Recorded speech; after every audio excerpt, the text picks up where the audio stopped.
नहमदुहु व नसल्ली अला रसूलिहिल करीम। बिस्मिल्लाहिर्रहमानिर्रहीम।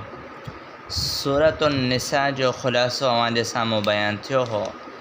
हाणे सूरतुल माइदा जो ख़ुलासो बयान थी रहियो आहे। हीअ सूरत मदनी सूरत आहे। हिन सूरत जे आगाज़ जे अंदरि अल्लाह तबारक व तआला वाइदे खे निभाइण जो हुकुम अता फ़रमायो आहे।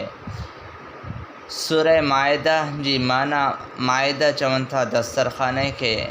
हज़रत ईसा अलैहिस्सलातु वस्सलाम अल्लाह तबारक व तआला खां आसमान मंझां दस्तरख़ाने जे यानी कि रिज़्क़ जे नाज़िल थियण जे हवाले सां दुआ कई हुई। उन जी निस्बत सां हिन सूरत जो नालो सूरह माइदा आहे।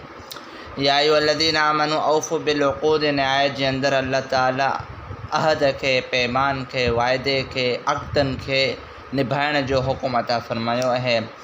हिन आयत जे हवाले सां मुफ़स्सिरीन इहो इरशाद फ़रमाइनि था त अक़द मंझां वाइदे मंझां मुराद इहो त अल्लाह ताला इंसाननि सां जेको अहद ऐं वाइदो वरितो उन खे निभाइण जो हुकुम हिन आयत जे अंदरि ॾिनो वियो।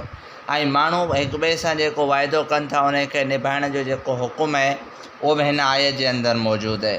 ऐं उन खां पोइ अॻिते अल्लाह तबारक व तआला हिन सूरत जे अंदरि हुर्रिमत अलैकुमुल मैता वद्दमु व लहमुल ख़िंज़ीर इन जे अंदरि जेके हराम करदा शयूं आहिनि उन्हनि जो तज़किरो करणु फ़रमायो आहे। हुर्रिमत अलैकुमुल मैता यानी कि मुर्दार शइ खे अल्लाह ताला हराम करार ॾिनो आहे। वहंदड़ रत उन खे अल्लाह ताला हराम करार ॾिनो आहे। सूअर जे गोश्त खे अल्लाह ताला हराम करार ॾिनो आहे। ऐं हर उहो जानवर जंहिंखे गैरुल्लाह जे नाले ते क़ुर्बान कयो वियो हुजे उन खे बि अल्लाह ताला हराम करार ॾिनो आहे। ऐं जेके हराम करदा शयूं आहिनि उन्हनि जो तज़किरो हिन आयत जे अंदरि अल्लाह ताला करणु फ़रमायो। ऐं उन खां पोइ अॻिते अल्लाह तबारक व तआला हिकिड़ी ॿी आयत मुबारक हिन सूरत जे अंदरि बयानु कई। अल-यौम अकमलतु लकुम दीनकुम व अतममतु अलैकुम नेअमती। इहा आयत मुबारक यौम अरफ़ा जे मौक़े ते नाज़िल थी। इन ॾींहं ते दीन इस्लाम खे मुकमल कयो वियो ऐं अहकामात जे एतबार सां हीअ आयत आख़िरी आयत हुई उन जो जेको सो यानी कि इहा आयत मुबारक हिन सूरत जे अंदरि मौजूदु आहे। ऐं हिते दीन इस्लाम जी तकमील जे हवाले सां हिन आयत जे अंदरि इशारो ॾिनो वियो आहे। ऐं अल्लाह तबारक व तआला जिन शयुनि खे हलाल कयो आहे उन्हनि जो तज़किरो अॻिते हिन सूरत जे अंदरि बयानु कयो वियो। ऐं अहिड़े तरीक़े सां जंहिं शइ खे क़ुर्बान कयो वञे अल्लाह ताला जे नाले सां क़ुर्बान कयो वञे उन जो हिते तज़किरो करणु फ़रमायो। तय्यबात ऐं हलाल ऐं पाकीदा चीज़ शयुनि जो ज़िक्र अल्लाह ताला हिन जेको सो सूरत जे अंदरि करणु फ़रमायो। ऐं उन खां पोइ या अय्युहल्लज़ीना आमनू इज़ा क़ुमतुम इला सलाति फ़ग़सिलू वुजूहकुम व अयदियकुम इलल मराफ़िक़ि वम्सहू बिरुऊसिकुम व अर्जुलकुम इलल काबैनि व इन कुंतुम जुनुबन फ़त्तहरू।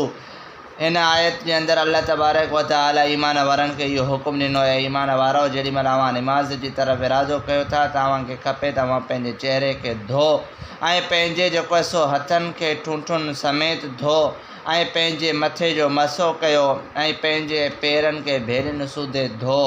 इन शइ जो हुकुम गोया वज़ू जा फ़राइज़ अल्लाह ताला हिन आयत जे अंदरि बयानु करणु फ़रमाया। ऐं अहिड़े तरीक़े सां अॻिते अल्लाह तबारक व तआला तक़वा जो हुकुम अता फ़रमायो, इंसाफ़ जो हुकुम अता फ़रमायो।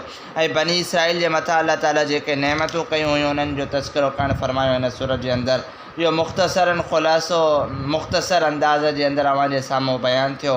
अल्लाह तबारक व तआला खां दुआ अल्लाह ताला असांखे क़ुरान करीम खे सही सही सम्झण जी तौफ़ीक़ हिम्मत अता फ़रमाए। व आख़िरु दवाना अनिल हम्दुलिल्लाहि रब्बिल आलमीन।